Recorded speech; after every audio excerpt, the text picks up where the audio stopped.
Share Ninja YouTube च्यानलमा यहाँहरूलाई स्वागत छ। हामी यस च्यानलमा नेपाली शेयर मार्केट सम्बन्धी जानकारीहरू लिएर आउने गर्छौं।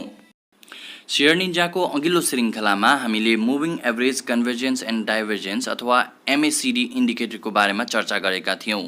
एमएसिडी इन्डिकेटर को प्रयोग गरेर कति बेला शेयरहरू किन्न सकिन्छ र कति बेला बेच्न सकिन्छ भनेर त्यति बेला चर्चा गरेका थियौं। र आजको यो भिडियोमा चाहिँ हामी अर्को एउटा इन्डिकेटर जुन चाहिँ निकै नै पपुलर छ र धेरैजनाले युज पनि गर्नुहुन्छ, रिलेटिभ स्ट्रेन्थ इन्डेक्स RSI को बारेमा चर्चा गर्नेछौं। र RSI को चर्चा गर्दै गर्दा हामी मोबाइलबाटै RSI कसरी हेर्न सक्छौं, हरेक कम्पनीको हरेक स्टक्सहरुको भनेर ग्राफमा पनि मैले अनलाइन हेरेर देखाउने छु। र यो भन्दा अगाडि चाहिँ हामीले RSI लाई बुझ्नुपर्ने हुन्छ। रिलेटिभ स्ट्रेन्थ इन्डेक्स भनेको के हो, यसले कसरी काम गर्छ, यो ग्राफलाई चाहिँ कसरी हेर्ने, ग्राफले कस्तो कस्तो सिग्नलहरु दिँदा चाहिँ बेच्नुपर्छ, कस्तो कस्तो सिग्नल दिँदा चाहिँ शेयरहरु किन्नुपर्छ भन्ने विषयमा छलफल गर्छौं। र यसका लागि चाहिँ अब मैले तपाईहरुलाई एउटा सिम्पल ग्राफ देखाउन गइरहेको छु र त्यो ग्राफलाई हेरेर चाहिँ हामी चर्चा गर्नेछौं है त। र तपाईले अब स्क्रिनमा एउटा ग्राफ देखिसक्नु भएको छ होला हैन। यो चाहिँ एउटा सिम्पल ग्राफ हो हैन। अहिले देखाएको मैले चाहिँ पछि चाहिँ अनलाइनमै गएर अनि कुन स्टक्सको ग्राफ कस्तो छ, कति बेला किन्ने कति बेला बेच्ने त्यो चाहिँ पछि देखाउँछु। अहिले चाहिँ यो रिलेटिभ स्ट्रेन्थ इन्डेक्सको बेसिक कुराहरू बुझ्नलाई मात्र यो ग्राफ देखाएको हो। र रिलेटिभ स्ट्रेन्थ इन्डेक्सको फर्मुलातिर, हिस्ट्रीतिर अनि कसरी बन्यो, कसले लिएर आएको हो यो कन्सेप्ट भन्नेतिर चाहिँ हामी आज जाँदैनौं। हामी चाहिँ सिम्पल बेसिक ट्रेड गर्नको लागि हामीलाई के चाहिन्छ, के कस्तो छ मात्र चर्चा गर्छौं। र रिलेटिभ स्ट्रेन्थ इन्डेक्स RSI चाहिँ 0 देखि 100 सम्म ओसिलेट गर्छ है। भनेको तल र माथि 0 देखि 100 सम्म गर्छ। यसको इन्डेक्स नाप्ने चाहिँ 0 देखि 100, 0 देखि 100 को बीचमा मात्र हो। र यो ग्राफमा चाहिँ 100 सम्म अलि देखाइएको रहेनछ हैन। र बेसिक 20 देखि 80 सम्म देखाइएको रहेछ। हामी यसै विषयमा चर्चा गर्छौं अब। र यो ग्राफमा तपाईले लेफ्ट साइडतिर बुलिश लेखेको र राइट साइडतिर बियरिश लेखेको देख्न सक्नुहुन्छ है। र तपाईहरु यदि बुलिश भने के हो, बियरिश भनेको के हो थाहा छैन भने म सिम्पली भन्छु है। बुलिश भनेको यदि एउटा स्टकको प्राइस अथवा इन्डेक्सको प्राइस बढ्ने ट्रेन्ड छ, बढिरहेको छ भने हामी त्यसलाई बुलिश भन्छौं। र बियरिश भनेको चाहिँ घट्दो क्रममा छ प्राइस भने हामी त्यसलाई बेयरिश भन्छौं। र रिलेटिभ स्ट्रेन्थ इन्डेक्समा चाहिँ हैन 0 देखि 50 सम्मको जुन इन्डेक्स हुन्छ, 0 देखि 50, 0 देखि 50 सम्मको इन्डेक्स बीचको भागलाई चाहिँ हामी बेयरिश भन्छौं। यो घट्दो क्रममा छ भनेर बुझ्छौं प्राइसलाई चाहिँ है। अनि 50 देखि 100 को जुन इन्डेक्स छ त्यसलाई चाहिँ हामी बुलिश ट्रेन्डको रूपमा बुझ्छौं। भन्न खोजेको यो अवस्थामा चाहिँ कुनै स्टक अथवा इन्डेक्स चाहिँ बढिरहेको छ, बढ्दो क्रममा छ, बुलिश ट्रेन्डमा छ भन्ने बुझ्छौं। र यहाँसम्म आइपुग्दा चाहिँ तपाईले अब यो रिलेटिभ स्ट्रेन्थ इन्डेक्समा 0 देखि 50 को लागि चाहिँ बियरिश भन्ने र 50 देखि 100 सम्मको लागि चाहिँ बुलिश भन्ने बुझिसक्नु भएको छ। र अब यसमा RSI मा चाहिँ अर्को कन्सेप्ट हुन्छ, त्यो कन्सेप्टतिर जाउँ हामी। र अर्को कन्सेप्ट हो ओभरसोल्ड र ओभरबट भन्ने। अनि जनरली हामी 0 देखि 30 को जुन रेन्ज छ यो RSI इन्डेक्समा त्यसलाई हामी ओभरसोल्ड भन्छौं। र 70 देखि माथिको जुन इन्डेक्स छ त्यसलाई चाहिँ हामी ओभरबट भन्छौं है। ओभरसोल्ड र ओभरबट दुईटा इन्डेक्स हुन्छ। 0 देखि 30 भनेको ओभरसोल्ड हो है। 70 देखि माथि 100 सम्मलाई चाहिँ हामी ओभरबट भन्छौं। ओभरसोल्डले चाहिँ के जनाउँछ भन्दा यदि त्यो ग्राफको इन्डेक्स चाहिँ 30 बाट मुनतिर झर्न थाल्छ भने ओभरसोल्डले चाहिँ के जनाउँछ भन्दा प्राइस घटिसक्यो, एकदमै घटिसक्यो अब हैन। अब चाहिँ किन्ने बेला हो। यो 30 भन्दा मुनि गयो भने चाहिँ अब प्राइस घटिरहेको छ स्टक्सको अथवा इन्डेक्सको। सो यो चाहिँ किन्ने बेला हो, यो चाहिँ राइट टाइम टु बाई हो है। यति बेला चाहिँ हामीले किन्नुपर्छ भन्ने जनाउँछ। र ओभरबटले चाहिँ के जनाउँछ भन्दा 70 भन्दा माथि इन्डेक्स जान्छ कुनै स्टक्सको अथवा इन्डेक्सको भने चाहिँ हामीले के बुझ्नु पर्यो भन्दा प्राइस चाहिँ यति बढिसक्यो कि 70 भन्दा माथि गइसक्यो इन्डेक्स है। त्यही भएर अब चाहिँ यो बेच्ने बेला हो। 70 भन्दा माथि गयो भने चाहिँ अब बेच्ने बेला हो भनेर जनाउँछ यसले चाहिँ। जुन मैले अघि भने 30 भन्दा मुनि गयो भने चाहिँ ओभरसोल्ड हुन्छ। यो बेला भनेको चाहिँ शेयरहरु, स्टक्सहरु किन्ने बेला हो। र 70 भन्दा माथि जान्छ भने त्यो ओभरबट हुने बेला हो। र यति बेला चाहिँ हामीले स्टक्सहरु बेच्नुपर्छ भने त्यो पनि टेक्निकली रूपमा पुरै करेक्ट चाहिँ छैन। मैले तपाईहरुलाई एउटा कन्सेप्ट बुझाउनको लागि त्यो भनेको हो। त्यो सधैं राइट हुन्छ भन्ने चाहिँ छैन। किनकि म तपाईहरुलाई एउटा एक्जाम्पल दिन चाहन्छु। यहाँ यदि तपाईँले एउटा स्टक्स चाहिँ 70 भन्दा माथि जान्थ्यो, सपोज देखाइएको छ ग्राफमा जसरी देखाएको छ त्यसरी, यदि एउटा स्टक्सको इन्डेक्स चाहिँ 70 भन्दा माथि जान्थ्यो र तपाईँले त्यसलाई बेचिहाल्नुहुन्थ्यो भने तपाईँहरू रङ हुनुहुन्थ्यो। किन भन्दा यो माथि गएर है अराउन्ड 90 निर गएर त्यहाँ रेजिस्टेन्स लिएर फेरि घटे जस्तो गरेर फेरि माथि गएको छ भनेको तपाईँले यदि 70 मै बेच्नुहुन्थ्यो भने त तपाईँलाई घाटा हुन्थ्यो नि त, किनकि यो स्टक्स त अझै माथि जाने रहेछ। त्यही भएर राइट टाइम चुज गर्न सक्नु पर्यो। 70 भन्दा माथि अझै कति माथि जान सक्छ त्यो है, कहाँनिर गएर यसले चाहिँ सपोर्ट लिन्छ अनि तल झरे जस्तो गर्यो अनि फेरि माथि गयो होइन, अनि फेरि तल झर्न लाग्यो अनि बल्ल बेच्ने हो कि। अब फेरि रेजिस्टेन्स लिएर घट्न लाग्यो भने बल्ल बेच्ने हो। 70 भन्दा माथि गयो ल बेचिहाल्छु भन्ने पनि हुँदैन। र यस्तै केस चाहिँ किन्ने बेलामा पनि हुनसक्छ। अब 30 भन्दा मुनि गयो, अब मैले किनिहाल्छु, प्राइस घटिहाल्यो, इन्डेक्स पनि घटिरहेको छ, 30 भन्दा तल जान लाग्यो, प्राइस पनि घटिसक्यो, म किनिहाल्छु भन्ने चाहिँ हुँदैन। किन भन्दा 30 भन्दा अझै तल पनि त इन्डेक्स छ, 25 छ, 20 छ, 15 छ, 10 छ होइन, यो अझै तल जान सक्छ नि त। त्यही भएर धेरै कुराहरू हेर्नुपर्ने हुन्छ, अझै तल कति जान्छ होइन। तल गएर अनि एउटा एक किसिमको रेजिस्टेन्स लिएर त्यो फेरि अब माथि जाला जस्तो छ है भनेर माथितिर ब्रेक थ्रु दिन लागेको जस्तो लाग्यो यदि तपाईँहरूलाई भने चाहिँ त्यो टाइममा किन्यो भने चाहिँ राइट हुन्छ है त। र आरएसआईमा अर्को हाम्रो कन्सेप्ट छ एउटा लङ बियरिश ट्रेन्ड र लङ बुलिश ट्रेन्ड भन्ने होइन।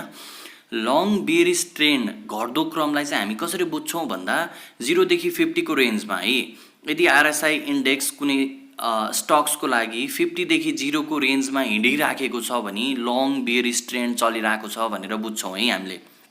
र आरएसआई इन्डेक्स चाहिँ कुनै स्टक्सको लागि 100 देखि 50 को ट्रेन्डमा हिँडिरहेको छ भने हामी चाहिँ लङ बुलिश ट्रेन्ड चलिरहेको छ, प्राइस बढ्दो क्रममा छ भनेर बुझ्छौँ है त। र लेफ्टपट्टि हाम्रो लङ बियरिश ट्रेन्डको कुरा गरौँ। लङ बियरिश ट्रेन्डमा चाहिँ अब माथि जाला जाला जस्तो गर्यो 50 बाट होइन, माथि जाला जाला जस्तो गर्यो ब्रेक थ्रु दिएर, तर गएन, तल झऱ्यो होइन, अनि 30 लाई पनि क्रस गरेर तल गइदियो कि, यस्तो अवस्था आयो। यस्तो अवस्था आयो अनि यस्तो अवस्थालाई चाहिँ हामी लङ बियरिश ट्रेन्ड भन्ने गर्छौँ। र यतापट्टि राइटमा चाहिँ लङ बुलिश ट्रेन्ड भन्ने छ है। अब के भयो, यहाँनिर चाहिँ 50 सम्म थियो होइन, अनि 50 बाट तल आउँछ कि जस्तो गरेको थियो, तर तल त्यसलाई सपोर्ट लिएर माथि गइदिएर 70 लाई पनि ब्रेक थ्रु दिएर यो माथि जाने क्रममा गयो होइन। यसरी यो 50 देखि 100 को बिचमा चाहिँ यो बस्दियो कि, यो लाइन इन्डेक्स बस्दियो, यस्तोलाई चाहिँ हामी लङ बुलिश ट्रेन्ड भन्छौँ है त। र यसपछि चाहिँ हामी स्ट्रङ बियरिश ट्रेन्ड र स्ट्रङ बुलिश ट्रेन्डतिर जान्छौँ है। अघि चाहिँ लङ बियरिश ट्रेन्ड र लङ बुलिश ट्रेन्ड भन्ने थियो है, अब चाहिँ हामी स्ट्रङ बियरिश ट्रेन्ड र स्ट्रङ बुलिश ट्रेन्ड भन्नेतिर जान्छौँ। र लेफ्टतिर छ हाम्रो स्ट्रङ बियरिश ट्रेन्ड। यो चाहिँ 30 देखि 0 को रेन्जमा यदि आरएसआई इन्डेक्स हिँड्छ भने हामी यसलाई स्ट्रङ बियरिश ट्रेन्ड भन्छौँ। र 70 देखि 100 को बिचमा आरएसआई हिँड्छ इन्डेक्स भने चाहिँ हामी त्यसलाई स्ट्रङ बुलिश ट्रेन्ड भन्छौँ।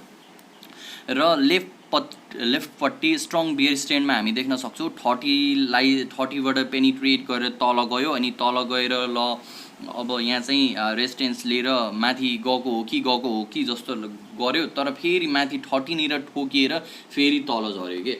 यसरी एउटा स्ट्रङ बियरिश ट्रेन्ड देखाएको छ यसले इन्डेक्समा। र यसै गरी स्ट्रङ बुलिश ट्रेन्डतिर यता हेरौँ हामी है, 70 देखि पेनिट्रेट गरेर माथि गएर अनि फेरि सपोर्ट दियो, अनि अब तल झर्छ कि जस्तो गरेको थियो, फेरि 70 निर यो अड्किएर फेरि माथि गयो है। अनि यसरी हामीले चाहिँ यसलाई स्ट्रङ बुलिश ट्रेन्डको रूपमा लिन सक्छौँ। र यो स्ट्रङ बियरिश ट्रेन्ड र स्ट्रङ बुलिश ट्रेन्डमा पनि हामीले किन्ने र बेच्ने गर्न सक्छौँ है। यो स्ट्रङ बियरिश ट्रेन्डमा अब किन्ने हो बेसिकली होइन, अनि स्ट्रङ बुलिश ट्रेन्डमा चाहिँ बेच्ने हो जेनरली। तर स्ट्रङ बुलिश ट्रेन्डमा पनि हामीले किन्न सक्छौँ। कस्तो बेलामा किन्न सक्छौँ भन्दा अब 70 बाट पेनिट्रेट गर्यो होइन, अनि माथि गएर अनि अब घट्छ कि जस्तो गरेको थियो, घट्छ कि जस्तो गरेको थियो, तलपट्टि आएर फेरि 70 निर चाहिँ यसले सपोर्ट लिएर फेरि माथि गइदियो। अनि यस्तो अवस्थामा चाहिँ अब माथि जान्छ कि जस्तो लागेको बेलामा चाहिँ हामी अस्योर भएर 70 निर ठ्याक्क किनिदियो भनेको न स्टक्स चाहिँ हामी अलि माथि गएपछि बेच्न सक्छौँ होइन, माथि गएर झर्ने बेलामा बेच्न सक्छौँ र यसरी पनि हामीले फाइदा लिन सक्छौँ। र यसरी आज हामीले चाहिँ आरएसआईको विषयमा कुरा गऱ्यौँ होइन, डिफ्रेन्ट कुराहरू गऱ्यौँ, कति बेला किन्ने कति बेला बेच्ने विषयमा चर्चा गऱ्यौँ। र अब चाहिँ हामी लाइभ मार्केट हेर्छौँ है त, लाइभ मार्केट वेबसाइटबाट हेर्छौँ कुनै स्टक्स लिएर अनि त्यसको आरएसआईलाई पनि कम्पेयर गर्छौँ अनि के कस्तो छ अवस्था त्यसरी हेर्छौँ। र म तपाईँहरूलाई के सुझाव दिन चाहन्छु भन्दा तपाईँहरूले सर्ट टर्म ट्रेड गर्दाखेरि एउटा मात्र इन्डिकेटर नहेर्नुहोस् के। सपोज एउटा मात्र इन्डिकेटर हेरेर आफ्नो ट्रेडिङ डिसाइड चाहिँ नगर्नुहोस्। तपाईँले अब सपोज कुनै एउटा सेयर किन्दै हुनुहुन्छ भने सुरुमा आरएसआई हेर्नुहोस् होइन, आरएसआई हेरेर 30 भन्दा तल छ कि छैन, के कस्तो छ, त्यसले के भन्छ होइन, ल किन भन्छ कि भन्दैन, 30 भन्दा तल गइरहेको छ भने ल बेसिकली किन्ने नै हो। र यसै गरी अब तपाईँले म्याकडी एमएससिडी पनि अघिल्लो भिडियो बनाएको छु, त्यसमा पनि सेल सिग्नल दिएको छ कि छैन ग्राफले होइन, सेल सिग्नल होइन बाई सिग्नल दिएको छ कि छैन, किन भनेको छ कि छैन, त्यो मैले अघिल्लो भिडियोमा भनेको छु। यसरी र दुईटा इन्डिकेटरहरूलाई जुदाएर तपाईँले काम गर्नुभयो भने तपाईँलाई घाटा खानु पर्दैन, फाइदा नै हुन्छ तपाईँहरूलाई भन्छु म। यसै गरी बेच्दा पनि दुइटै होइन, आरएसआई इन्डेक्स पनि हेर्ने अनि उताबाट एमएससिडी इन्डेक्स पनि हेरेर दुइटैलाई जुदाएर गर्नुभयो भने चाहिँ राम्रो हुन्छ। र अब म चाहिँ मोबाइलको स्क्रिन सेयर गर्न चाहन्छु, एउटा लाइभ ग्राफमा हेरौँ न त कस्तो हुँदो रहेछ है। र अहिले म nepsealpha.com को यो ट्रेडिङ चार्टमा आइसकेको छु, तपाईँहरूले स्क्रिनमा देख्न सक्नुहुन्छ, मैले मोबाइलबाट चलाइरहेको छु। अहिले चाहिँ यहाँ नेप्सेको इन्डेक्स देखाइरहेको छ। म अब तपाईँहरूलाई यहाँ सानो इक्जाम्पल देखाउन चाहन्छु होइन, आरएसआई फिगरमा त भन्यो, खास यसलाई प्र्याक्टिकल युज गर्ने चाहिँ कस्तो हो भनेर कौतूहलता हुनसक्छ तपाईँलाई। यहाँनिर गएर माथि नेप्से लेखिएको ठाउँमा हामीले ल भनौँ न नबिल लेख्छौँ है, नबिलको गर्छौँ।